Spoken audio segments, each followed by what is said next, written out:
Saudari-saudaraku yang terkasih, berjumpa kembali bersama saya Inspirasiku di Antara. Renungan harian Senin 11 Oktober, hari biasa pekan ke-28. Semoga kita bersama keluarga, komunitas kita selalu dalam keadaan sehat, baik, dan tentunya bersemangat. Marilah kita mengawali renungan kita hari ini dengan tanda kemenangan Kristus. Dalam nama Bapa dan Putra dan Roh Kudus. Amin. Allah Bapa yang Maha Pengasih, Engkau menuntun semua orang untuk percaya kepadamu. Kami mohon, berilah kami kekuatan agar setia melaksanakan tugas dan tanggung jawab kami seturut teladan Yesus Kristus Putramu. Sebab dialah Tuhan pengantara kami yang bersama dengan Dikau dalam persatuan Roh Kudus, hidup dan berkuasa Allah sepanjang segala masa. Amin. Dalam nama Bapa dan Putra dan Roh Kudus. Amin. Inspirasi kita hari ini dari Injil Suci menurut Lukas bab 11 ayat 29 sampai 32. Mari kita bersama-sama membaca dan merenungkannya. Sekali peristiwa, Yesus berbicara kepada orang banyak yang mengerumuni dia. Angkatan ini adalah angkatan yang jahat. Mereka menuntut suatu tanda, tetapi mereka tidak akan diberi tanda selain tanda Nabi Yunus. Sebab, sebagaimana Yunus menjadi tanda bagi orang-orang Niniwe, demikian pula lah Anak Manusia akan menjadi tanda bagi angkatan ini. Pada waktu penghakiman, ratu dari selatan itu akan bangkit bersama orang dari angkatan ini, dan ia akan menghukum mereka.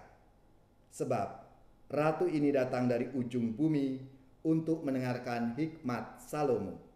Dan sungguh yang ada di sini lebih besar daripada Salomo. Pada waktu penghakiman, orang-orang Niniwe akan bangkit bersama angkatan ini, dan mereka akan menghukumnya. Sebab orang-orang Niniwe itu bertobat waktu mereka mendengarkan pemberitaan Yunus. Dan sungguh yang ada di sini lebih besar daripada Yunus. Demikianlah sabda Tuhan. Terpujilah Kristus. Saudari-saudaraku yang terkasih, tanda atau bukti itu selalu diperlukan dan diminta dalam urusan-urusan yang penting, apalagi urusan keyakinan dan urusan cinta. Berhadapan dengan orang yang tidak bisa dipercaya, orang kerap kali menuntut suatu bukti atau tanda supaya tidak mudah di PHP. Itu bahasanya anak-anak muda sekarang. Sebenarnya ketika Yesus hadir, hidup dan mengajar orang banyak bersama para muridnya itu, banyak perbuatan, kata-kata, dan hidupnya yang bisa menjadi bukti bahwa Yesus itu adalah Putra Allah.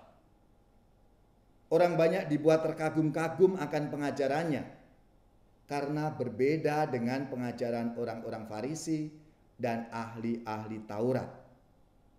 Yesus tidak mengajar dengan kata-kata saja, tetapi juga dengan kuasa. Sebelum orang-orang meminta tanda ini, sebenarnya Yesus sudah membuat berbagai mujizat.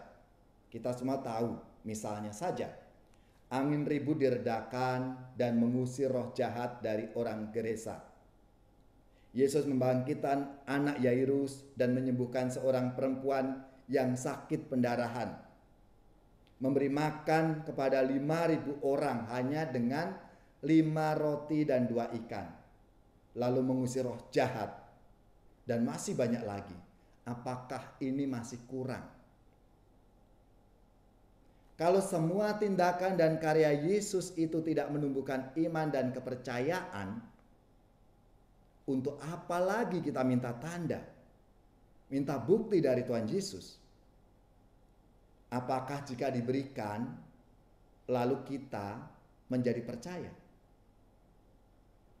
Saudara-saudariku yang terkasih, percaya beriman adalah suatu anugerah. Maksudnya, menjadi percaya itu bukan pertama-tama tindakan atau sikap diri kita, tetapi rahmat, pemberian cuma-cuma dari Tuhan. Rahmat itu harus kita mohon, karena tanpa rahmat kita sebenarnya tidak dapat berbuat apa-apa.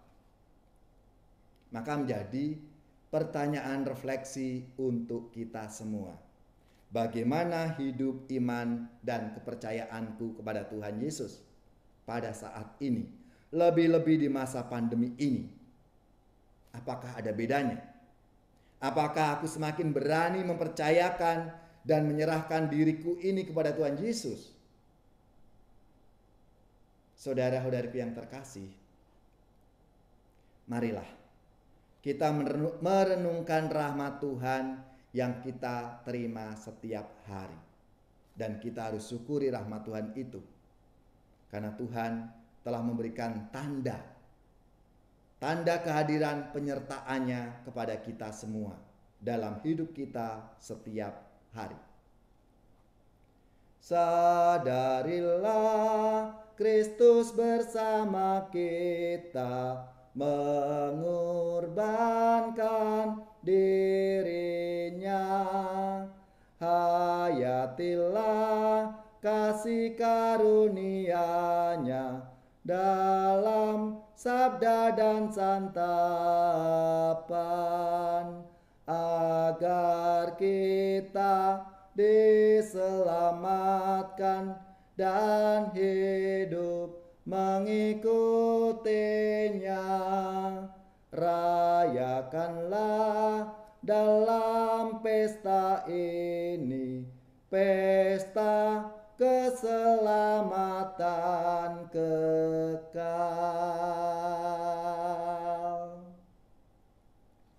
Semoga saudara-saudari sekalian, keluarga-keluarga, orang-orang yang kita doakan, mereka yang sakit, yang menderita, seluruh tugas, belajar, pekerjaan, usaha, serta karya pelayanan kita dibimbing, dilindungi dan diberkati oleh Allah yang Maha Kuasa, Bapa dan Putra dan Roh Kudus.